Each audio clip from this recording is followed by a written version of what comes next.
আমি অভিষেক। আমার একটা গল্প বলি। 5 ডিসেম্বর আমার বার্থডে ছিল, তো সেখানে আমি একটা পার্টি অ্যারেঞ্জ করেছিলাম। ডেফিনেটলি ওটা আমি শেরে পাঞ্জাবে দিয়েছি।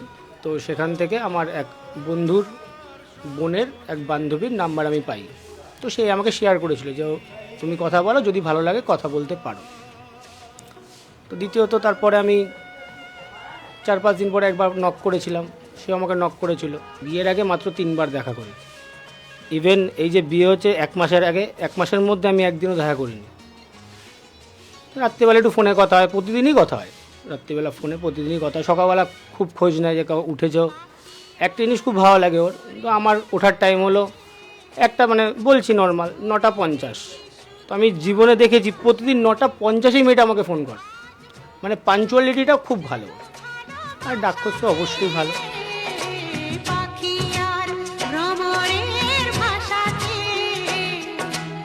আজকে আমার বড় ছেলের বিয়ে। ওর নাম অভিষেক রায়।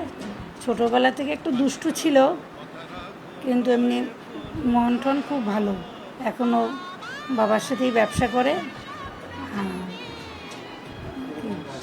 আজকে আমার তো খুবই ভালো লাগছে। আমার একটা ইচ্ছে ছিল যে ভালোভাবে যেন ছেলে বিয়েটা দিতে পারি, এবং ভগবান আমাকে সে আমার ইচ্ছেটা পূরণ করেছে। আর এখন সবই তো ভাগ্যের ওপর। তো আশা করি আমার ছেলে এমনি ভালো, ওর মনও ভালো। এটা সব মা মাই চায় যে আমাদের ঘরে যে লক্ষ্মী আসছে সে যেন আমাদের ঘরে লক্ষ্মীর মতোই থাকে।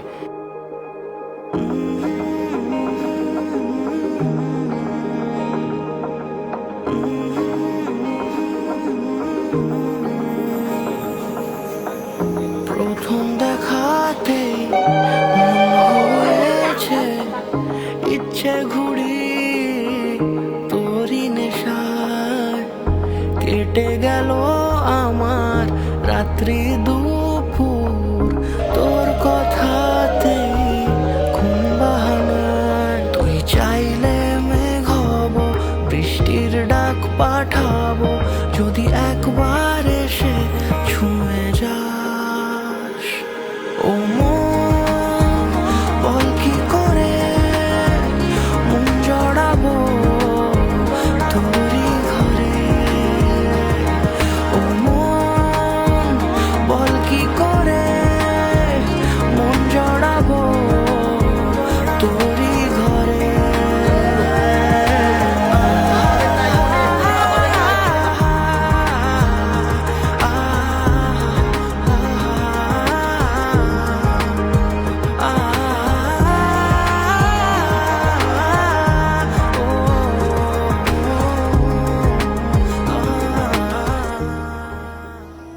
कभी कभी मेरे दिल में ख्याल आता है, अभी ना जाओ छोड़कर, होठों से छू लो तुम,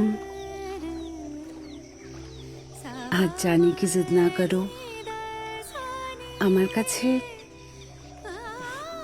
কাছে মন রাগ মানেই প্রেম।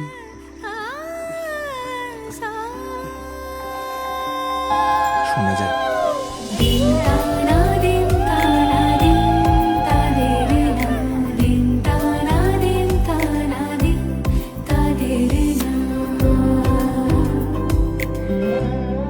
আজ সারা বেলা কাটে না সময়, শুধু মনে মনে কি যেন কি হয়। যদি সে আমায় না খোঁজে না